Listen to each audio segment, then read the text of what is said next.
Morning, Raptor Freak. Alexiot's here. Thursday morning, Thursday Think Tank. And today's Thursday Think Tank will be a little different than normal. We'll be thinking for sure, and we'll be figuring it out, but it's not necessarily going to be. I don't know. We had such a long stream yesterday. I don't want to do like 2 or 3 hours today. So we'll do something interesting today where I'm going to react to Nick Nurse's interview from yesterday at the charity golf tournament. Yesterday, Nick Nurse had his charity golf tournament, and I think it was a huge success. It was the first ever one. He wanted to do one a couple years ago, but the pandemic didn't allow for it. In fact, he was just about to have the very first Nick Nurse Charity Classic golf tournament, and then Rudy Gobert and everything happened, and it's stupid and stuff like that. So he finally had one, and he had Dr. J at it. I know that Sixers Nation coming in here will be happy to hear about Dr. J coming to Toronto and playing golf with the Raptors coach and Kyle Lowry. There you go, Heat Nation. We got Kyle Lowry, the greatest Raptor of all time, here also. Interviews with all three of them. Really good interviews, each one of them good in different ways and stuff like that. All right. Also, just real quick, it has been announced, and this is something I talked about on Sunday in the Sunday Report when I was talking about, is this more a hockey town or a basketball city here in Toronto at this point? And it's official. The Raptors are the most valuable sports franchise in Canada at this point. They came out with the news today. They broke it today. They're saying the Raptors are the most valuable franchise in Canadian sports right now. And I'm proud of that. I'm not going to lie. I am proud of this because, listen, that's a big deal. All the hockey teams in Canada and stuff like that, the way they get support and things like that, that the Raptors are the most valuable franchise in Canada. That's a big deal. I'm not going to lie. That really is. Monique came early and left me a message. I just want to see what she's saying. Some Raptor fans are seriously miserable, man, not being in Edmonton and not Vancouver. Can we just go with the flow? I know Tom will have his say just enough if we're back. All right, so what Monique's talking about is the preseason schedule was announced yesterday during the stream. Sue, thank you for dropping the schedule on us. And people are happy about it, but some people are not happy about it. People in Vancouver want a real game. They're having training camp in Victoria. Just so Tom knows, Tom, they're going to be in your town for training camp. They will be there for that. And I'll bet you they'll have an open practice. So chill out, BC. Y'all will get an event that y'all can go to and watch. It's just not going to be a preseason game. It's going to be an open practice. So expect to get an open practice event. Now, as far as like how many cities can come, the Raptors come to for preseason, first of all, there's only 5 preseason games. We get 3 home games, and only one of them are actually in Toronto. And I'll be at that game for sure. I'll tell you right now, I'll be at that Chicago preseason game that Sunday, the only preseason game at Scotiabank Arena. That's the thing. We're going to play a tour of our preseason across Canada. We're going to Edmonton. We're going to Montreal. We're going to Toronto. We're spreading it out. We're spreading the love. And, it's never good enough for everybody. We're going to miss cities. I'm sorry we're not coming to Vancouver and playing in front of everybody. I'm sorry we're not in Halifax this year. I'm sorry we're not in Winnipeg this year. Oh, my God. And, we try and pick each one of you guys and get to you at some point. Now, it's the whole Zafar thing is like these fans out there crying out for regular season games in their arena. No. And reason why I'm gonna say that right now is because of Tampa, is because of last year having no fans half the year at different times and stuff like that. No, we've been through so much with our home crowd and our home arena, not having it in the building, not being in our building. That I'm not about playing in other cities in Canada in the regular season. We need to have our home court advantage here in Toronto. I know y'all will treat us really well, whatever city we're in. The Raptors fans will get an ovation. You guys will cheer us right and be loud. But there is something about being in your own arena. Just ask Nick Nurse about when he came back finally after all that pandemic mess with Tampa and the first time he came into his office at the Scotiabank Arena. It's a big deal. So listen, guys, you guys want the Raptors to win. This is their arena is here in Toronto, and you guys need to come to Toronto and come to a game if you really want to see them so bad. That's what I'm saying, Raptors fans. You love the Raptors so much that you want to see them in your own town. Well, come to Toronto and see them and make a trip of it. Enjoy yourself. Come and see other things about Toronto and enjoy yourself. That's what I'm saying. We're not like a traveling team that can have all these different places we can come to. It's really great that we're going to two other cities in Canada for our preseason. So sometimes it's like something isn't enough for people. So just chill out. And I know some people are complaining about the prices of the tickets. Well, I'm going to tell you right now, everything's prices are up. If you're looking at concerts for this summer, look at the prices for the concerts. We just had a pandemic, and they have to figure out ways to recuperate some lost wages for people that are like stagehands, people that are roadies, people that are involved in music and stuff like that. Now, I'm not saying that about the Raptors and why prices may be high. The prices are probably okay. They're probably pretty comparable and not bad and stuff like that. So, just a little aside about what Monique was saying. I wanted to answer that because it's true. Sometimes things just aren't good enough for anybody. I know Tom Duke is very excited that they're in Victoria. That we predicted this actually. I think in the last couple of months we were saying that they'll probably do training camp out in British Columbia, and they are. Tom Duke saying, "Good morning. I'm excited the Raptors are coming here, Victoria, in September for training camp. No one is allowed in, so I'm going to have to try to lurk outside."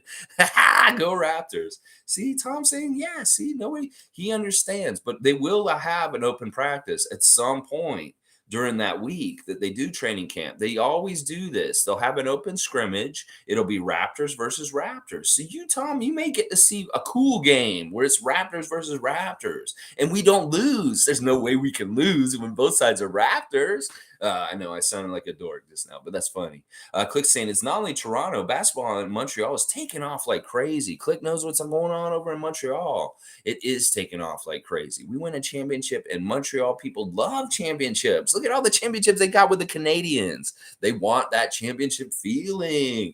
And when that championship feeling's in Canada, they want to share it. And the Toronto Raptors is a championship that the city of Montreal can share with Toronto. And I love that. I love that it's truly a Canadian thing. That Montreal's getting on board and becoming more and more basketball like city, stuff like that. That's pretty cool. Tom Duke saying, met up with my fellow freak Shane last night, and we go way back now. Hope you are right about an open practice.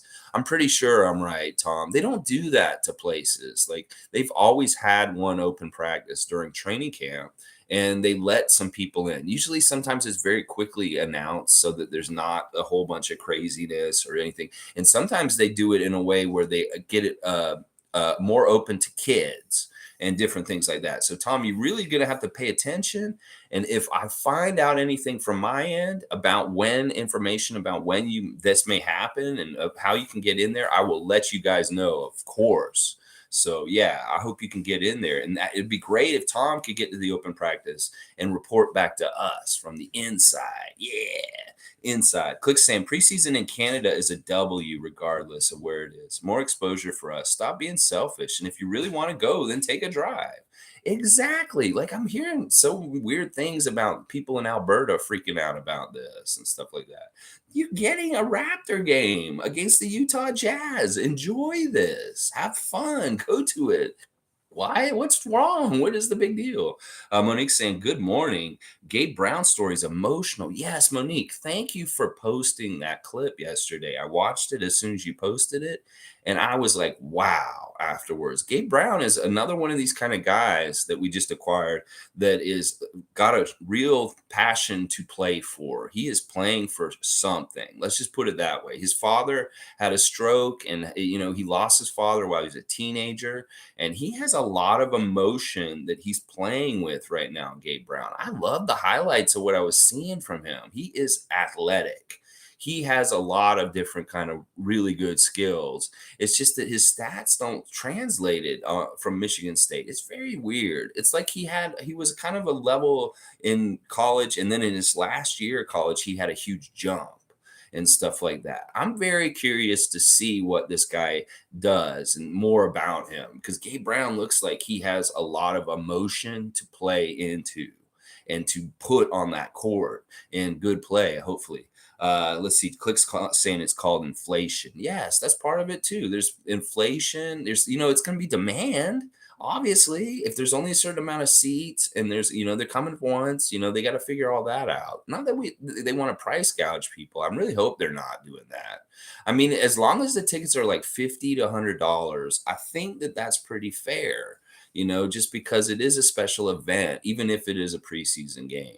Random Gamer saying, "Good morning, everybody." And I know you guys have heard much of this OG this offseason, but I saw a pic of Harden being guarded by him and call it at least. I think that was him. Yes, that was him, Random Gamer. And I'm glad you brought this up because this is true. We've been found out now that it isn't just 9 of the Raptors that are Rico Hines, it's all of them. They're all there except for 2. That is what Nick Nurse said on Tim and Friends yesterday. He said there's only 2 Raptors that are not present at Rico Hines right now, that we have seen confirmation that OG is there.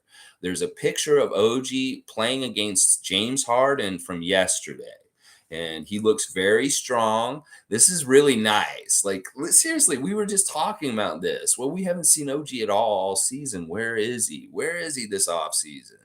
And now we have seen him. He is at Rico Hines, and he's looking very strong. And this is just it made me smile so big when I saw that OG's there. And Fred's there also. We saw a really cool picture of Fred there with Norman Powell and DeLon Wright. And you know what that means, guys? That's Fred, DeLon, Norman, Pascal. That's the original bench mob. And what happened was they used to go themselves back in the day, a couple years ago, that those guys are all there too also. So just imagine the runs that are going on at Rico Hines right now with our former bench mob, with our current team, and then people like James Harden, Montrezl Harrell, Tyrese Halliburton, all running out all around on the court there. I've heard some interesting things about how they do the Rico Hines runs. There's no free throws apparently, so it's very fast paced. There's not a lot of stoppages of play. So they're really working on endurance and getting up and down the court and stuff like that. And that they have 3 games going at all times in there, like at the same time. Like they coordinate and they switch around, and they do a thing where it's downs and who wins. Like you have a squad and you're trying to hold your court. And if you win, you hold your court, and they move them around. And that's that kind of stuff that they're doing and stuff like that. So it's really cool, really awesome. I wish there was more footage. I just found a half-hour footage of it that I'm going to watch after this. I didn't have enough time to watch it before the stream, but we're going to watch it after this. And another interesting thing that was said, and we'll hear it in the interview when I go over it. We're going to do something new today where I'm going to play Nick Nurse's interview and I'm going to react to it. I'm going to live react to what he's saying. So be ready for that. That's going to be the meat of what we're doing today. I'm going to play the interview from the golf tournament yesterday because it's really, really good. He's on a streak of like good interviews right now. I guess this hungry interview that he did last week has got him into a really open and like transparent like mode in interviews because he's saying a lot of very interesting things. And I want to break down each one that he did from yesterday. But apparently he said in the interview that he was there on Monday. So Nick Nurse was in LA on Monday at Rico Hines, probably getting them all set up for the week and maybe talking to Rico and saying, listen, if you do these kind of things with our Raptors and, focus on this and maybe have these kind of goals and stuff like that. Cause he was there. He was in LA at the very beginning of the week, kind of giving direction and getting them kind of, I guess, maybe set up for the week on what they should work on, all the Raptors and stuff. So that's very, very cool and very awesome. And yeah, I'm glad you brought that up, Random Gamer. It's a cool picture. OG looks strong. And it's such a cool matchup, James versus OG. I mean, and the other way, it's kind of more fun when James has the ball and OG's trying to guard him. But it was the reverse. OG had the ball in the picture. Monique's saying it. So Rico has a workout every day. Yeah, this is a 5-day thing. They're going to do this Monday through Friday. They're going to be working out every single day. We are not seeing anything from these dudes on Twitch at night. I mean, at Twitch or Instagram or anything at night because they're exhausted. I'm going to tell you that right now. Scotty's not doing anything on Twitch or anything like that because he's probably wearing himself out from running so much at Rico Hines. And that's exactly what that's for. Monique's saying Kyle's interview was interesting. What did you like? All right, we'll just talk about Kyle's interview real quick. I thought that Kyle's interview was funny because there's a bee attacking him in the middle of it. That was hilarious. Like at some point, Kyle's like, oh, there's a bee. He's like swatting at a bee. But Kyle had a lot of fun little things to say. He was talking about like how people are criticizing him and stuff like that. He said, well, you know what I do? I'm just going to go and prove it on the court and prove them wrong and make them shut up that way. That's basically what he said. And then, he's talking about Toronto. He's talking about the changes. He did do a little bit of that former Raptor shade on changing from Canada to Miami, saying, oh, my kids can wear shorts all the year now. I have a year-long tan. It's like, it's cold up here right now. He's like saying stuff like that. Oh my gosh, Kyle, come on, don't do that. You don't have to. I mean, the weather's not bad. I mean, look, it is a little chillier, I guess, than it is in Miami right now. Because he's saying, oh, it's a little hot. It's hot down there, or stuff like that. But yeah, Kyle was cool. It's like, I really like the friendship between Kyle and Nick Nurse. That this is like a deep friendship. Like they were talking about it. Like Kyle's saying that Nick Nurse and him bonded early. Like very early, way before Nick was the head coach, when he was assistant coach under Dwayne Casey, that him and Nick were always very, very close and very, very tight. And that hasn't changed. And like Kyle is a really big fan of Nick Nurse's and vice versa. You can tell that those dudes are very much close and stuff like that. Those are the kind of things I took from that and stuff like that with Kyle. Kyle being Kyle, and it's fun to see Kyle in Canada and getting interviewed by the old media people that he's used to dealing with and stuff like that. G's saying, "Where's the footage you found?" All right, I'm gonna get a link to that and I'll post it in the comments for after this. There's a half hour of Rico Hines footage that I found on YouTube. Finally, yeah. So, all right, yeah, you guys are interested in this. G saying, what a huge advantage for our team to have Rico Hines in his runs. I know. This is so good. This is so good. I cannot understate this. That in some people have even mentioned that like we did a lot of Rico Hines together as a team the year we won the championship. So this is something that has been preluded really good things like us winning a championship in the past. All right, what did Tom post here? Is this hang on. I can't open it on here because I don't want to close my thing. Let me see what Tom posted. Open. Oh, I can't see it. I don't think that link's working, Tom. It's okay.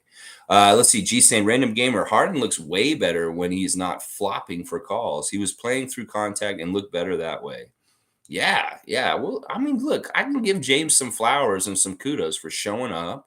And he looks good. I have to be honest and stuff like that. Tom Duke saying there isn't the interview with Nick Nurse at his charity golf tournament. Okay, yeah, I have it set up already, Tom, but I appreciate that. And you giving the link to other people and stuff like that. Let's see real quick. CC saying that Mo higher in reference to the Kyle Lowry interview. I wish Kyle would stop commenting on the weather being cold in Canada. The older guys always comment on this. Scotty never has complained or made a joke about the weather. Yeah, I'm with CC on this. It is something that's, it is a difference. There is a difference. I mean, he's not wrong in some ways. It's just that we're sensitive to this as Raptor fans and this so dumb thing about like the weather being a problem for people playing here and stuff like that. So yeah, I wish he hadn't said some of that stuff, but it's just him being him, and he has no ill will, and he really reiterated this is home, and I love Canada and I love Toronto. This always will be. It's just, he's also saying, yeah, my kids can wear shorts all year. Like, don't do that. It's hilarious. Monique saying, I agree, G, on the runs. Yeah, it's so awesome. CC's also saying, the cold weather narrative is old. It just feeds the same crap that people say about Canada. I'm with you, CC. I'm with you. In some ways, he's doing what I've complained in the last couple of days about Chris Bosh or Vince Carter or different people doing. And it is what it is. It is. We got to give him a pass. If any of these old former Raptors, we got to give a pass on this, it's Kyle Lowry. We definitely do. G saying Miami weather is not all of America. So that's why I find these comments weird. Parts of America are the same weather, even colder. Yeah. But it is true. Like that is part of the reason why he did go to Miami is like he wanted to play golf all year round and stuff like that, things like that. All right. So let me go ahead and start this interview. This is the Nick Nurse interview at the Golf Classic yesterday. And I'm just going to listen to him a little bit and then stop and react and stuff like that. Kind of like what Scotty was doing with his YouTube last week. Birdie, bogey. Story of my life. I'm just kidding. Par. Birdie, bogey, par. Pretty good. Yep, I quit. Well, I know how I've been in that round many times. It doesn't end up at 72. All right, so you started talking about his golfing, how good he's at golfing and stuff like that. Very funny, very charming. He's wearing a hat with a little Larry O'Brien on it, which is like so on point. Like as far as things, he's a champion. He's a champion coach. He can wear a hat with a Larry O'Brien on it and get away with it. Not every coach in the NBA can get away with wearing a little Larry O'Brien on his hat like that. But this man can. Nick Nurse has got that and stuff like that. But he's being modest and he's laughing. He's talking about his bogeys and pars and stuff like that. All right, let's keep going. That's good. Anyway, what's happening? You guys haven't had the chance to do as many of these sort of things. Yeah. How you anticipated when you launched the foundation Yep. because of the pandemic. How much are you looking forward to being able to do this today? Yeah, I just was talking to a bunch of people about it that they're surprised it was our first one, and I kind of give them the story that we started. And Rudy Gobert tested positive, and we were literally on stage at the evening of music night that night. So it's been the first like kind of live event. We've been able to get out, most recently and at least deliver on some of the things, the Thanksgiving and Christmas giveaways and things like that. I mean, back in not that long ago, we couldn't deliver even the musical instruments we were giving out. We were dropping them in driveways and leaving them on doorsteps and all that kind of stuff because of the protocols that were in place. So all that being said, it's awesome to be here, man. It's awesome to be here, and we got our next event already in the pipeline for a few months away, and we're excited. We think we got getting some really, really, really nice things going. How quickly? So this is true. Like he started this Nick Nurse Foundation like right when the pandemic started, and they had like the gala. I remember they had a gala. They had a whole thing where they were all on stage, and then the Gobert news hit, and then the whole season shut down and stuff like that. So this really is the beginning of his Nick Nurse Foundation. Just started. Let's see. CC saying, I would love one day Raptors media training will teach the players to stop commenting on the weather. I mean, I don't know. It's so weird. I've often thought about like how they teach players on how to like what you should and shouldn't do, like when you become an NBA player. And I wonder how much is overreaching and how much is just smart, good advice and stuff like that. Like if we get into that area of like Sam Mitchell telling people who they can and can't date, that's kind of bad. And that I was thinking about this the other day. Like I saw a clip of Scotty yesterday going to a place in LA and playing basketball with a guy in the back of a warehouse. And I'm like, man, should he be out like messing around in the back of a warehouse, playing like screwing around and stuff like that? Is it safe? We don't want him to get hurt and stuff like that. But I'm also like, well, it's his life also. You want to control people and tell them so much what they can and can't do and stuff like that. So this kind of gets into that area, I guess, about kind of like telling people what you're telling me what I can and can't say and stuff like that. I don't know. It's a really tough area to navigate, CC, in some ways and stuff like that. Tom's saying, of course, Kyle's a good golfer, and so is Nick Nurse and Dr. J also and stuff like that. Let's see, Monique saying, I'm just glad news slowly returning back. Feels good. Yes, Monique. I love that we're getting more Raptor stuff again too. All right, I might speed him up a little bit because he's a little slow. He was pretty quickly, man, and I give him a lot of credit, right? Like he said, hey, we're having a tournament. I didn't even have to. He said, I'm coming. Like I'm in, and he has not wavered. And for him to travel in and spend the time, and on top of that, he's helped us with even sponsorships and connections, and he's just been a huge help with it all, and it means a lot. Means a lot for me, and it's going to mean a lot for some kids down the road that are going to see the benefits of some of this stuff. So he's talking about Kyle's commitment to coming back and like being here for his Nick Nurse Foundation. See, this is the thing. Kyle's not even just like doing this for this. He's a part of the foundation. Like Dr. J is a chairperson on the foundation, and Kyle is a part of it. He's helped get sponsors and people to donate to the Nick Nurse Foundation. So it's really cool that Kyle's making the time to come do this because, like, listen, he had this personal problem in the middle of the season, and it's still not totally clear what it is. And he had said yesterday in the interview that he is still dealing with this personal problem to a degree, that it's really been difficult. And it is something that has to do with his family and stuff like that. We have no idea what this problem is, and it's none of our business. And he still won't tell us. but it definitely really affected his year this year. And he also said having COVID really messed up his season this year also. That's Lowry and stuff. But that's a big deal that Lowry made the time to come to Canada, go through customs, and be here for Nick Nurse's golf tournament yesterday. Really, really good. Coming through summer of basketball, and you guys did what everybody kind of expected you to do. Back to that. Yep.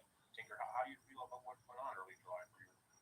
I feel pretty good, Doug. I think that I see. Well, I don't want to go too far here, but I see a little specialness with this group.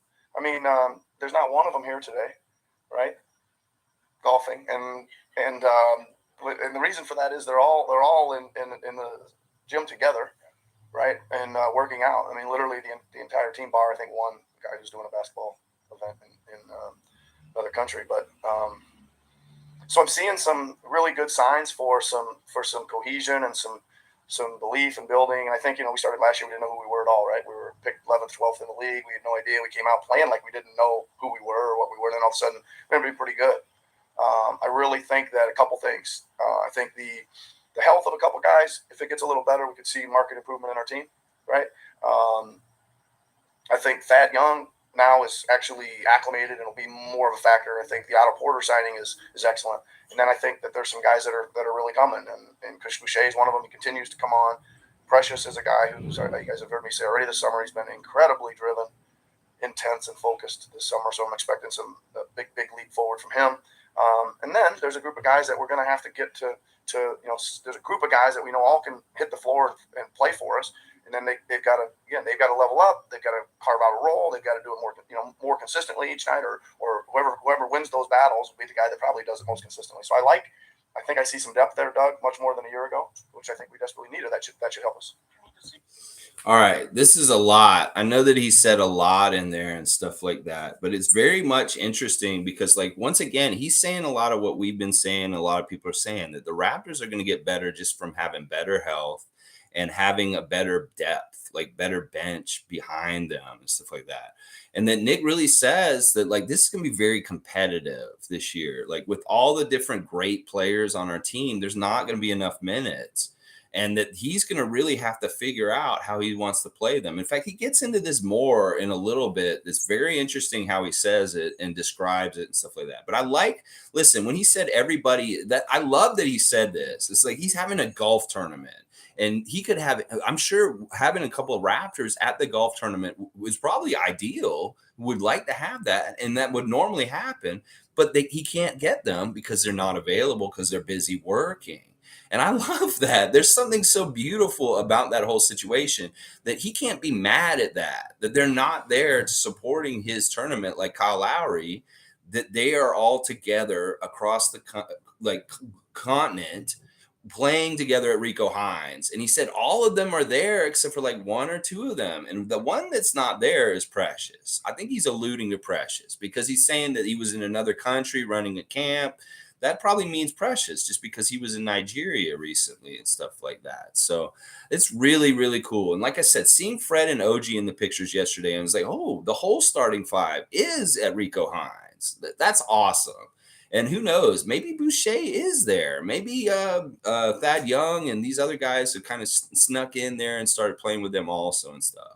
But I love that he's mentioned Thad Young, saying that get Thad Young. Now, he's not in an orientation mode where he's just trying to learn everything about the system, the defense, everything. Like, he's more established. So Nick expects Thad Young to contribute in more solid ways this season just because he's more comfortable and been here for a bit and more familiar with everything and stuff like that. And he loves the Otto Porter addition, and he expects Chris to step up and do great things this year. That's a couple of things he was just saying there. And then he's been watching Precious, and he looks really aggressive and full of energy and directed and ready to do some big things. Like, he's talking about these guys making a big leap. He's talking about Scotty and Precious and stuff like that. So, but it's really interesting, some of the things that are going on here.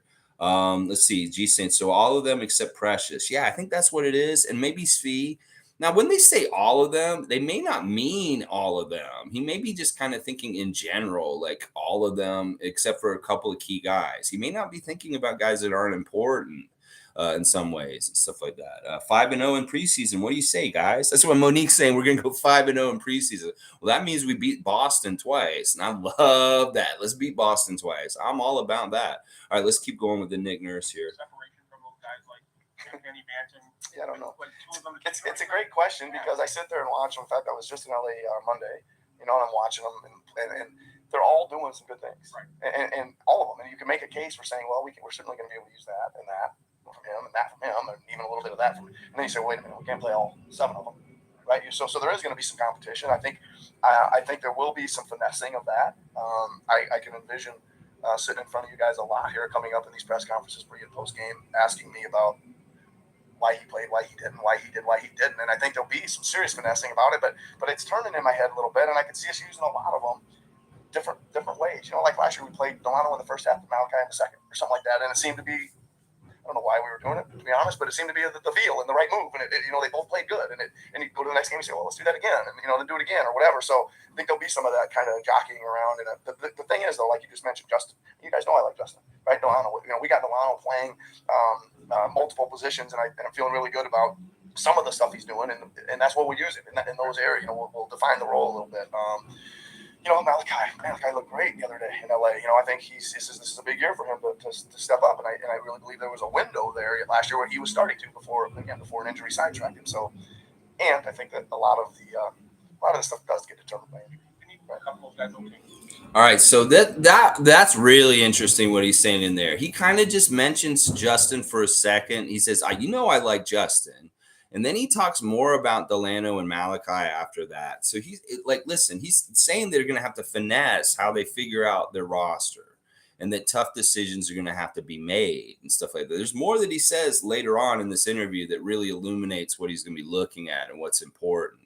But that's interesting that he says that there's some things that Delano does that I really like. So that means there's stuff that he doesn't like that Delano's doing also. And he's trying to get Delano to go into more of the direction of the things he does like and stuff like that. But really, really interesting. G's saying preseason may have some experimenting with the newer and younger guys. Not sure what to expect from preseason, to be honest. Regardless, very excited to watch. Yeah, preseason record doesn't matter. I think it's cool that we're playing the Celtics twice this year. Last year it was the Sixers. It's that kind of thing where they switch Atlantic Division opponents, like where we get a lot of matchups with them and different things like that. So if you think about last year, what happened with the Sixers was we really had a year against the Sixers. We played them twice in preseason, and then the matchups with the Sixers were very important throughout the year, and then we played them in the first round. This season may be oriented to gear us against the Celtics, guys. That's what I'm saying. When you see 2 games against the Celtics in the preseason, that means we're seeing them twice early, and that this may be something that is oriented for the whole year, and that this may be kind of preordaining that we're going to play the Celtics in the playoffs this year. I'm all about it. I want to beat their ass. Oh my gosh, I want to beat their ass so bad. Monique saying news and notes. Gabe was coached by one of the best, Tom Izzo. That's right. That is some good news and notes right there, Monique. I love that. All right, let's keep going with Nick. Their games to grow, so they become. You have to play them. Listen, I think this, Doug. I think that what are we going to need at the offensive end from those guys? Well, they're going to have to knock down an open shot, right? It's not like they're going to have to be doing every skill set move in the world and creating, and they're going to have to, when it comes around, kick to them in rhythm, they're going to have to make some, and whoever does that stands the best chance of solidifying one of those spots. And then the rest of it is, the rest of the deal. Who's going to guard? Who's going to play hard? Who's going to offensive rebound? Who's going to keep the ball alive? And who's going to do that at the highest level? Well, again, it's kind of like the determining factor. If nobody's making shots, then whoever does that stuff the best, wins out, right? See, that just told me right there. Listen, that's kind of like what our training camp was last year. It's like if nobody's making the shots, it's whoever's going to work hard is going to make the team. Well, he just said it. Whoever shoots the best in training camp and preseason is going to make our team. And that is what it should be, because this is what we need on our bench. We need better shooters. So if Steve comes back and he can't hit the broadside of a barn or anything like that, he's cooked. And that's what I'm going to say also about these other young guys like Delano and Justin. They need to be hitting their shot to make this team. That this may be a very competitive training camp to make the Raptors. And that the first determination that Nick is looking at is your shooting. And if you do not shoot well, you're not going to have a good chance to make the Raptors right now. So it's really going to be a big dependent on shooting. That probably goes for Juancho. That goes for Svi. That goes for Delano. That goes for Justin. And that goes for DJ Wilson. So whichever of these guys is actually shooting the lights out and playing really well is going to have the best chance to make the Raptors. What he's saying. Now, if they're all shooting horrible, he said, then it's whoever works the hardest.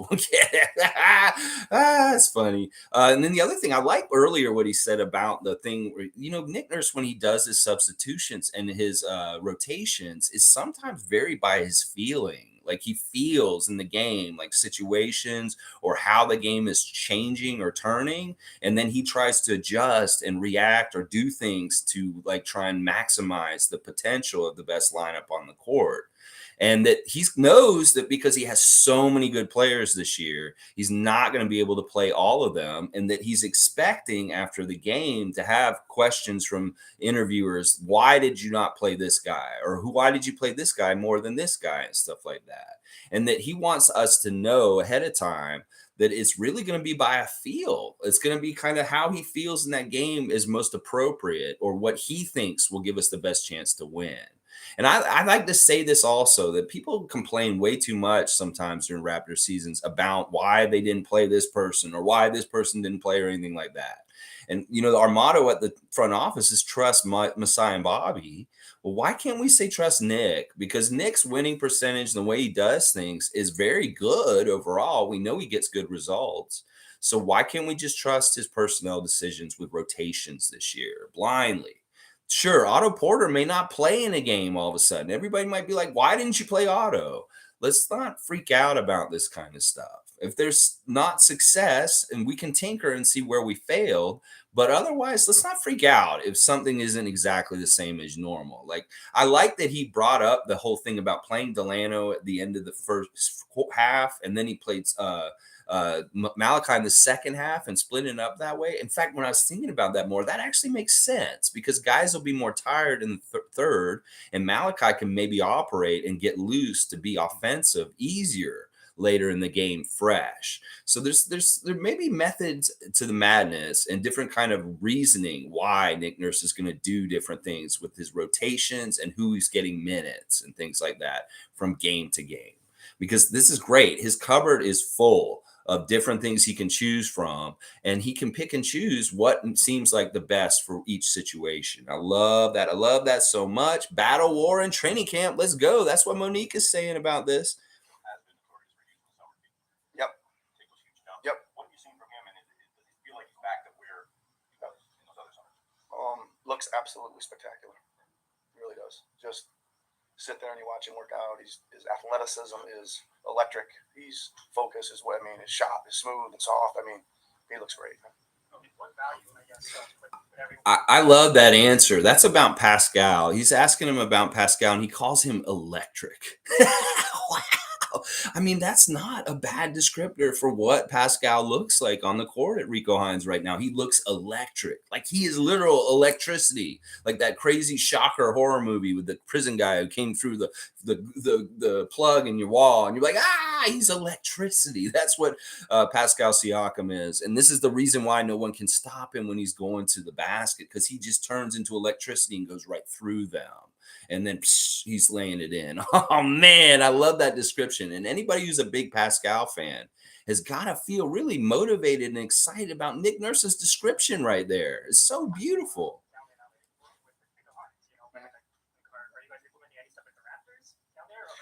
Yeah. So we get a chance. We get a chance. Our guys. It's kind of part of the reason we do it. We get a chance to get them out there in some group work.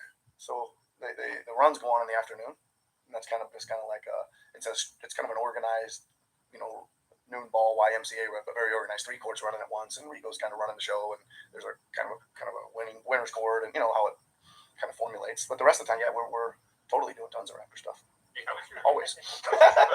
I love that he's like we're always doing tons of Raptor stuff, always, and he does a little laugh, like that laugh tells me that Nick is so proud of this team and so giddy that he has these guys that are so committed and such high level athletes, such amazing basketball players that are bought in and that they're all together and they are literally all together and they're working out and playing together. And he did tell them, it's like, look, we are doing Raptor stuff at this. That it may be in the morning, we're doing more stuff with our team and team orientation and team stuff. And then the afternoon, it's a free for all. Everybody's running in the runs and stuff like that. But it's great. And I love how gleeful he is about saying, oh, we're always doing Raptor stuff. And he's like, yes, I love it. Yes, the trip. First of all, the trip was fabulous. About 10 times better than I thought it was going to be. It was really enjoyable.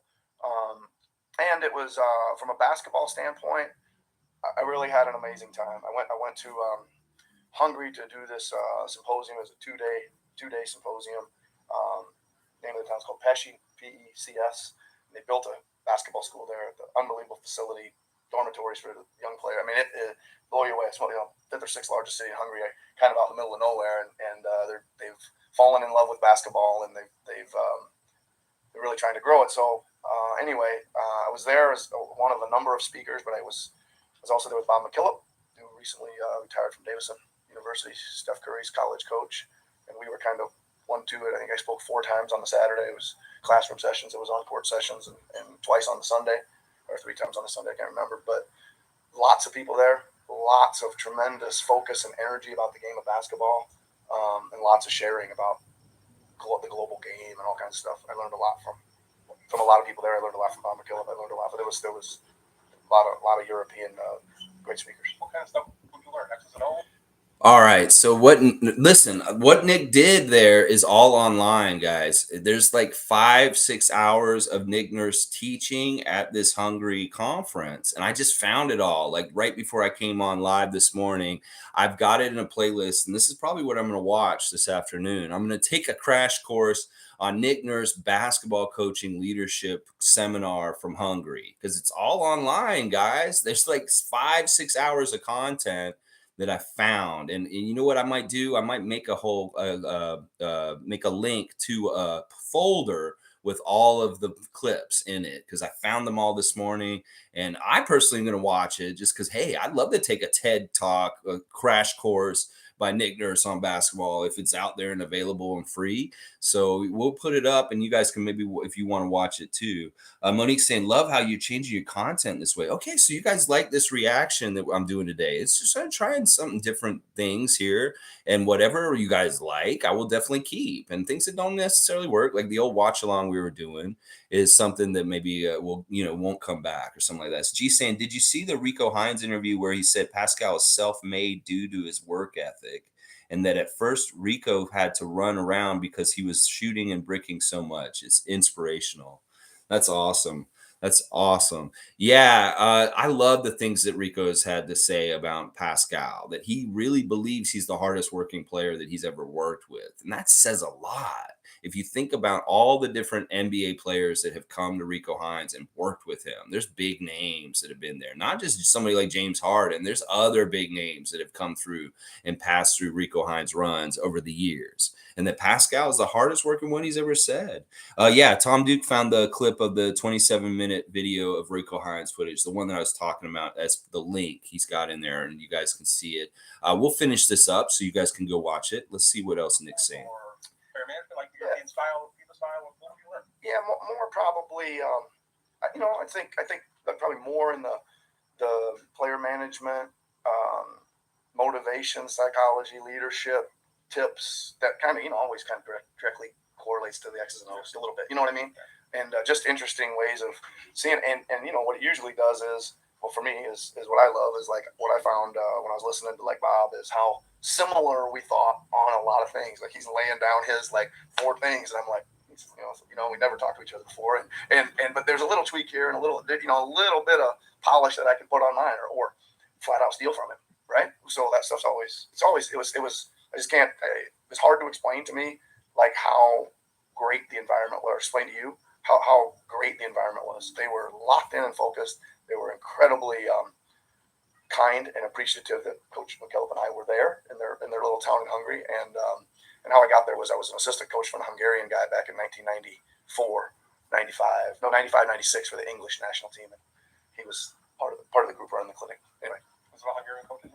So he's saying basically like his experience there, it wasn't what he was teaching was like X's and O's and stuff. It was more about like how you coach and your fundamentals and how you teach the fundamentals to your players and what your core values are as a coach for winning.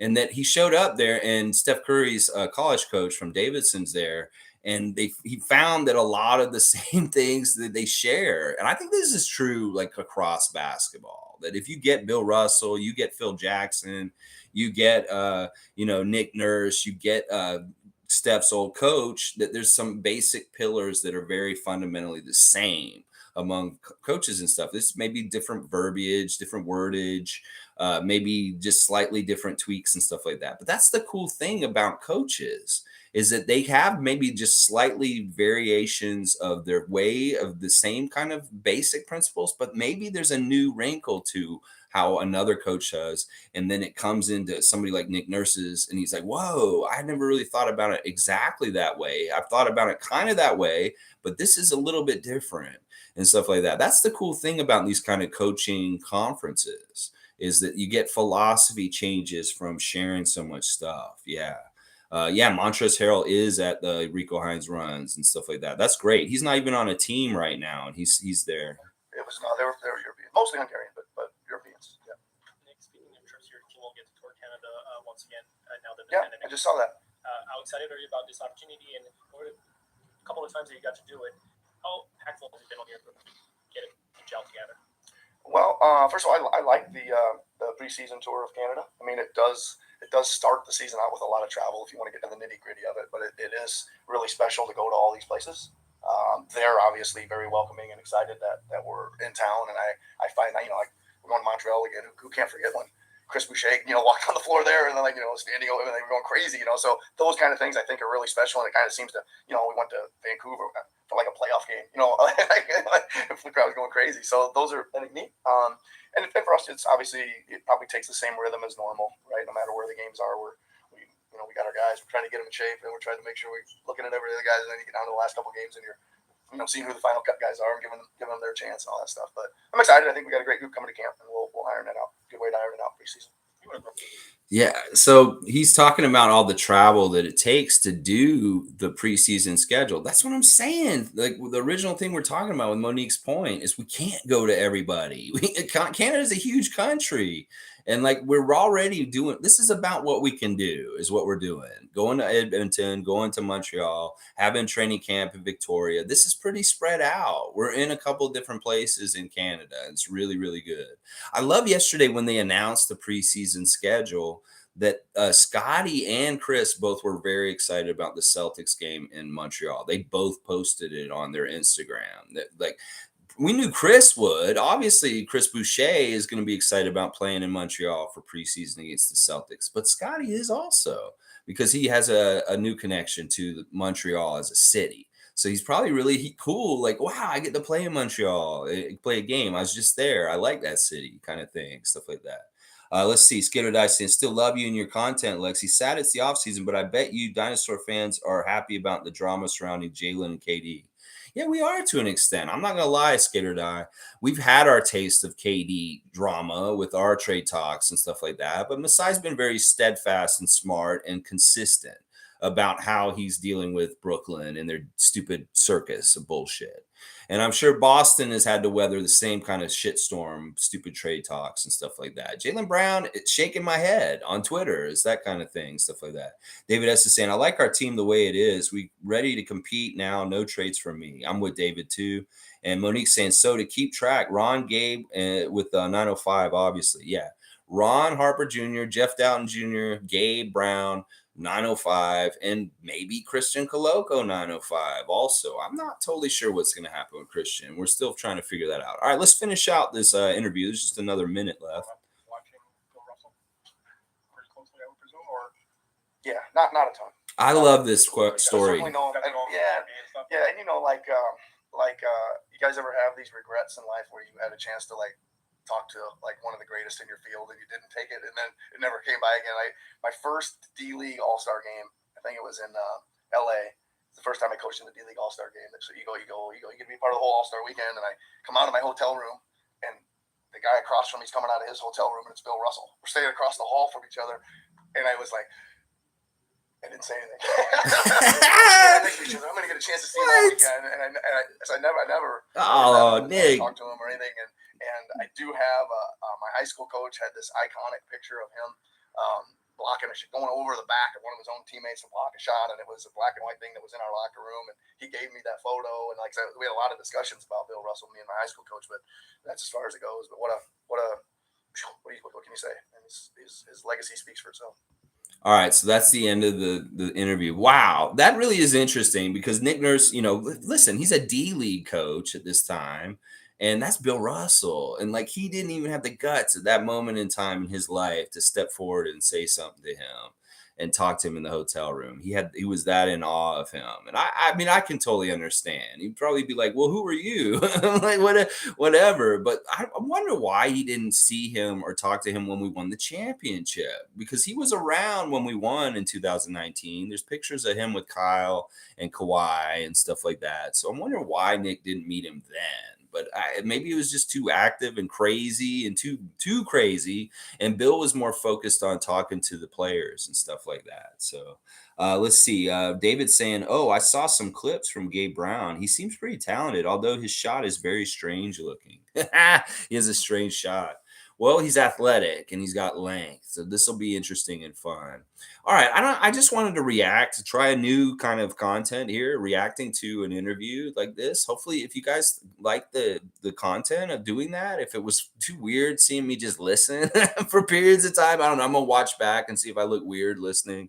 I might do this again, especially if it's a good interview like the one we just had. I think what we really need to take from this is that Nick Nurse is super excited and really ready to get in there and start working in the lab with his team. That he has such a good team to deal with this year, that it's a different kind of feel. Last year was uncertain. We didn't know how we were going to be. We had injuries going into the training camp, and this year it's a lot different.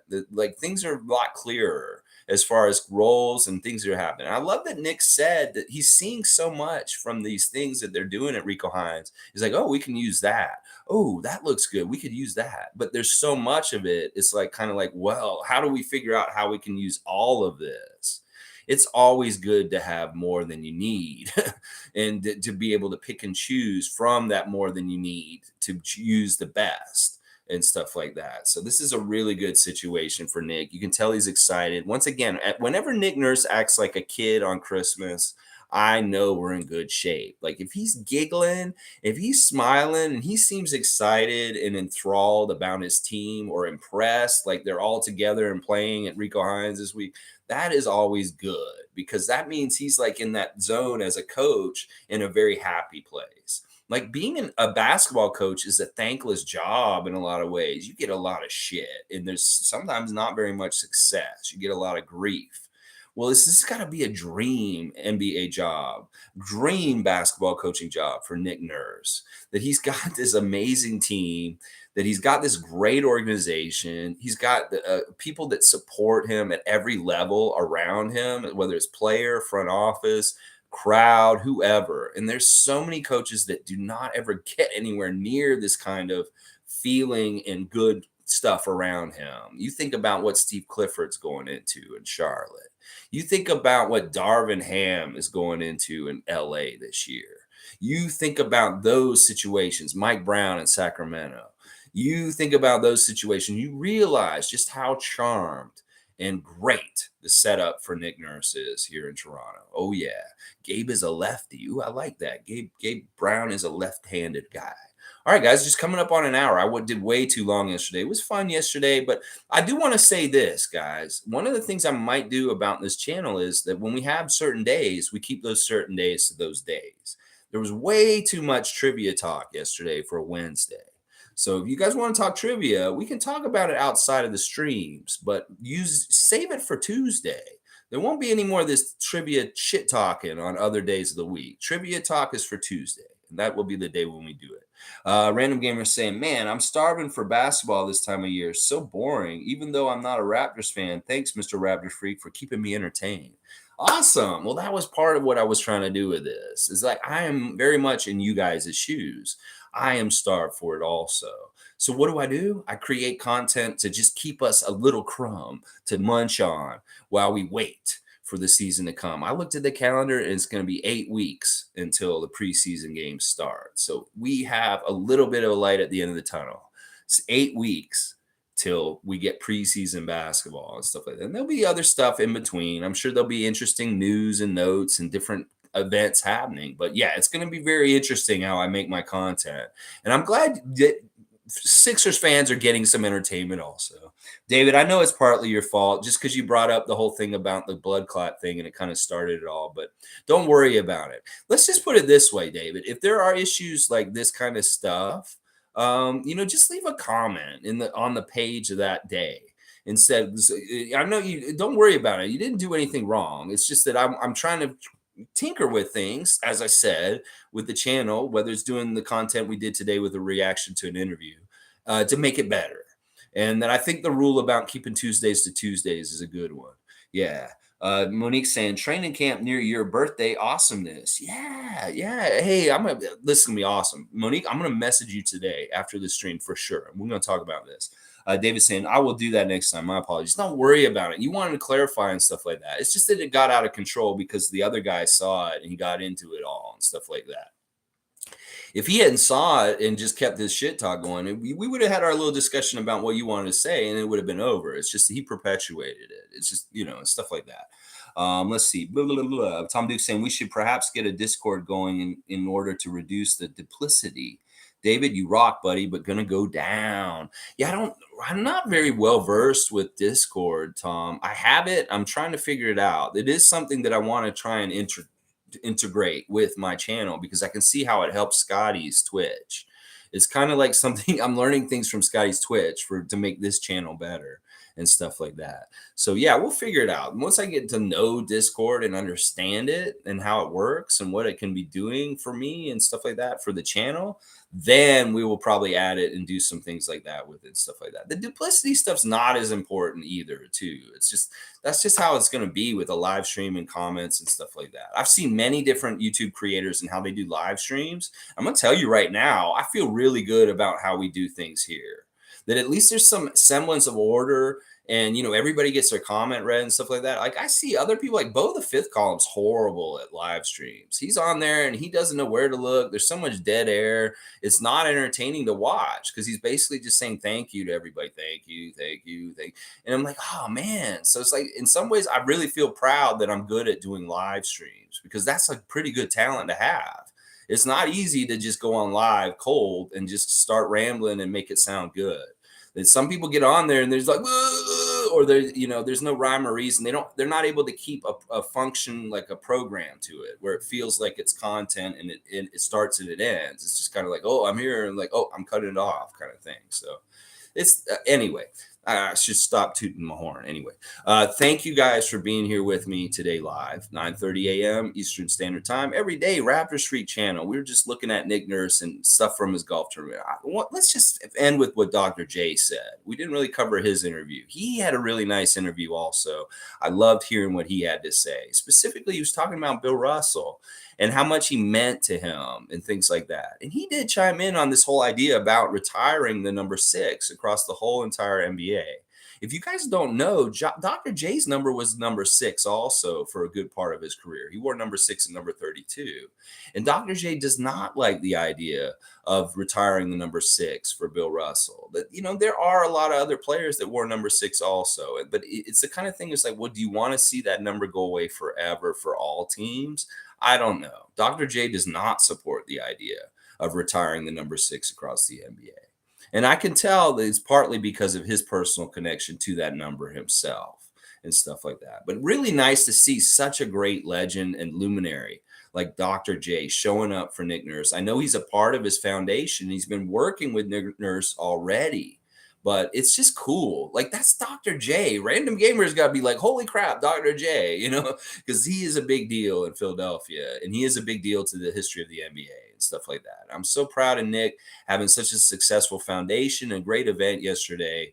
And I'm sure they're doing a lot of great things for some kids out there that really need the help and stuff like that. So kudos to Nick Nurse, Kyle Lowry, and Dr. J for yesterday in the golf tournament. And then kudos to all the Raptors for showing the kind of commitment and time to put into getting better together. This really is special, and doesn't happen with all NBA teams, where all these guys get together on their own free time, and commit themselves to work this hard together this earlier in the summer. You know, we would be lucky to have players that hung around in Toronto a little bit, which we've had this year in the summer. We would be lucky to have Raptors clustering together and just doing little mini workouts together in the summer in the past. This is a whole other kind of level of thing that's happening at Rico Hines. All right, y'all. Tomorrow, Friday freak out. I'm not sure what I'll freak out about. Maybe it'll be something good. It'll be something fun. Hopefully nobody will piss me off this afternoon, so I have to freak out on them like Sean Marks or something like that. All right, everybody have a great Thursday. Thanks once again. I appreciate all of you for watching, and please like, comment, subscribe. I'll be back tomorrow. Let's go Raptors. We should be proud and giddy, just like Nick Nurse is, about his team. He's very excited. He has good feelings. This is a special group. This is what he's saying. Look at what they're doing right now. Oh my gosh. How can you not love them? So I'll post, you guys can get that Rico Hines half-hour content, and then like the Nick Nurse coaching course from Hungary. This is what I'm going to be watching this afternoon, guys. So, you know, if you want to watch it too, I'm sure we could all take the course together vicariously online. All right, have a good one, and I'll see you guys tomorrow. Let's go Raptors, baby. Raptors gonna win.